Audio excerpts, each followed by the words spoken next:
కీర్తనలు 39 అధ్యాయం. నా నాలుకతో పాపం చేయకుండునట్లు నా మార్గములను జాగ్రత్తగా చూచుకొందును. భక్తిహీనులు నా ఎదుట నున్నప్పుడు నా నోటికి చిక్కము ఉంచుకొందుననుకొంటిని. నేను ఏమీయూ మాట్లాడక మౌనినైతిని.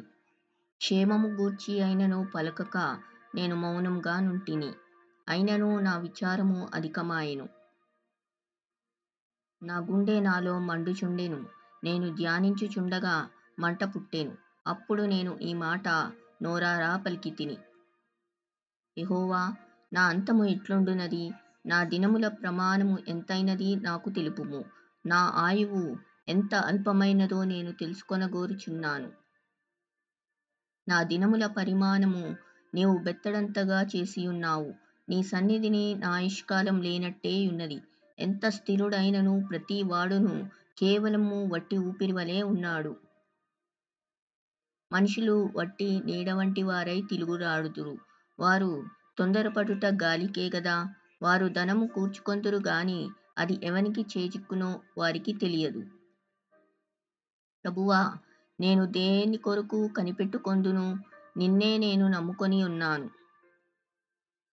నా అతిక్రమములన్నింటి నుండి నన్ను విడిపింపుము. నీచులకు నన్ను నిందాస్పదముగా చేయకుము. దాని చేసినది నీవే గనుక నోరు తెరవక నేను మౌనినైతిని. నీవు పంపిన తెగులు నా మీద నుండి తొలగింపుము. నీ చేతి దెబ్బ వలన నేను క్షీణించుచున్నాను. దోషమును బట్టి నీవు మనుషులను గద్దింపులతో శిక్షించినప్పుడు చిమ్మట కొట్టిన వస్త్రం వలె నీవు వారి అందము చెడగొట్టెదవు. నరులందరూ వట్టి ఊపిరి వంటి వారు.